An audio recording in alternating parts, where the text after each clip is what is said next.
Now every time you see one of those amazing drone shots of a horse cantering across a field, somebody somewhere had to be the first one to fly that drone near the horse. This is what that process looks like. No editing, no highlight reel, just the whole process. Step one isn't flying at all. It starts right here in the stable and it's getting the horse used to the noise. A drone sounds like nothing else in a horse's world. But when introducing horses to something new, it's always best to do it gently. So the first step that I've done before this video is I found some YouTube videos comparing the noise that this drone makes and played them at full volume while I was brushing the horses and giving them a couple of treats and things like that. So they know what the sound is like. So it's not something that's brand new to them, but it'd be quite unusual for them to see something like this hovering in the air. Okay, so my plan now is to go back down to the end of the stables, get the drone to lift off and hover some distance away from the horses, so it's just a noise in the background. Spotlight. 3, 2, 1.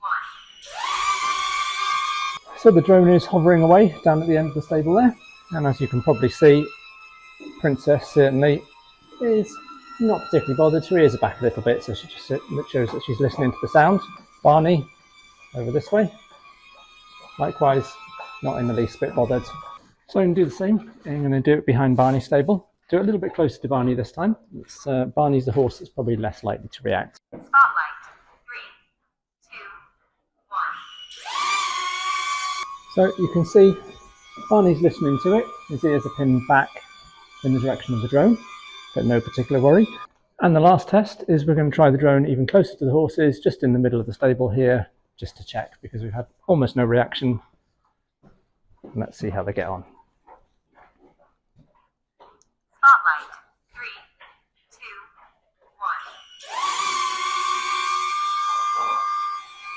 1. Good girl.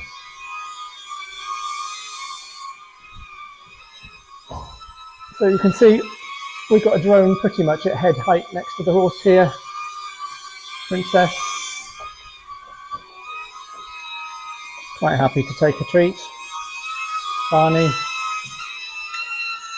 has got his licks, so he's quite happy as well.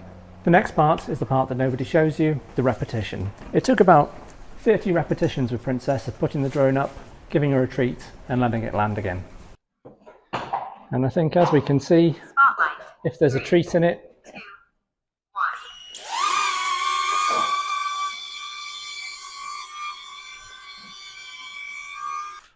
so Barney likewise, I'll just make sure he's quite comfortable with it. Spotlight. 3,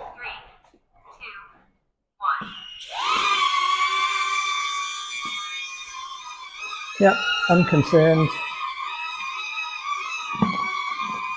I think if there's a treat in it for him, he's not going to be bothered at all.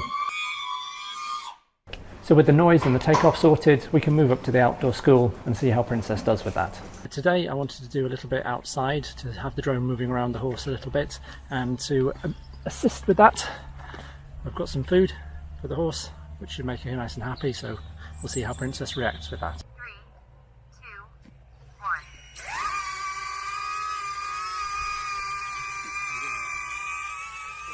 And you can see here that Princess has been trained to be ground tied, which means she knows that if the rope is on the floor, it means she stands still.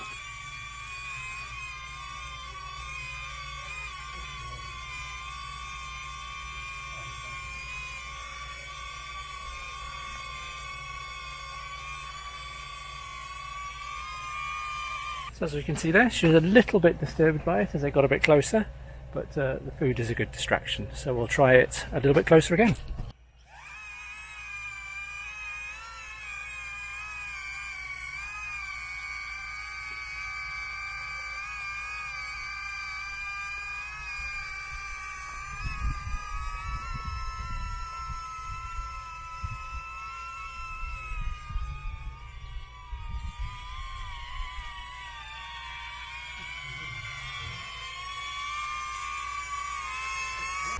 So I'm quite happy with that. The last 4 metre circle was almost touching her bum, and although she was aware of the drone, she was quite happy with it, so I think that's a good result for today. However, I wasn't totally happy with Princess. She wasn't reacting as much, but she still didn't seem 100% comfortable with the drone. So we spent a few days down in Devon with a professional trainer to get her past the last bit. It's always worth getting another pair of eyes on it.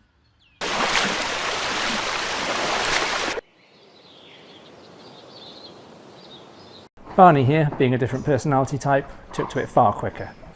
So our plan today is to do a little bit of work with Barney. I don't ride him very often on his own, so it's a good opportunity to do some training with him and have a bit of fun. But because I don't ride him so often on his own, I'm going to pop on my body protector here, so safety first. So up here in the outdoor school with Barney, we're going to have a little practice with the drone and see how Barney gets on. The first thing we're going to do is leave the drone in spotlight mode where it just hovers up, so he remembers what the sound is like. Good boy. Spotlight. 3, 2, 1. Good boy. You get a little treat. Being a good boy.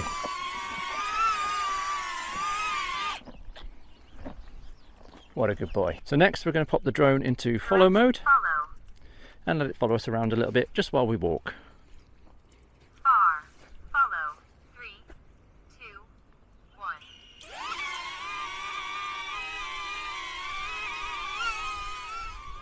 Come on.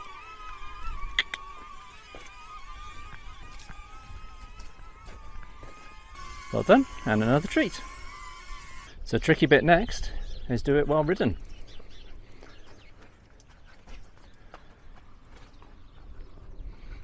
Good boy. Far. Follow. 3, 2, 1. Oh, good boy. What a good boy. I think that deserves another treat. Well done. So let's try a little bit more and have a little wander around with the drone following.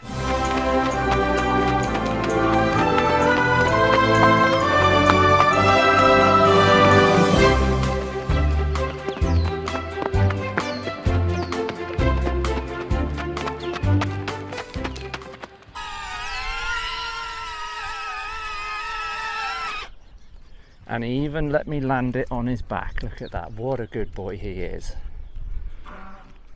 Well done, Barney. And I think because he's been such a good boy and trotted round, I think that's enough for today. But hang on, before we go any further, there's a couple of important safety tips you need to be aware of. The first one is that I'm not a professional horse trainer and this is not a how-to video. If you're unsure of how to introduce a drone to your horses, get in touch with a professional trainer. The second point is that these drones are definitely not perfect. The tech is really good in them, and you can probably tell that I do a lot of solo filmmaking. However, these drones can go wrong. If you're planning to use an autonomous drone like this one or this one, you may well find that the drone goes wrong. It could bump into the horse, it could make a scary noise, the horse could bolt, and then you've got a drone that is following you that you can't turn off. Now these are just some of the drones that I use for filming, and you can hear that they all make slightly different noises. And the one that I used for filming with Barney was this one, which is probably the loudest. Some of the other drones are much quieter. And you'll notice for the riding video, I did it on Barney, who has absolutely zero reaction to the drone. I wouldn't try it on Princess. I would much prefer to have somebody else flying the drone if I was going to do that. So the ideal situation is to have someone with a controller flying the drone for you, but at least now your horse will be used to the noise. So we're now at a stage where both horses are comfortable with the sound of the drone, but it's taken a while to get here. Noise, treats, groundwork, nothing was left to luck, and nothing happened on the first try. So the next time you see one of those amazing drone shots, remember, somebody had to be the first. This time it was Princess, Barney and me, and more treats than I'll ever admit to.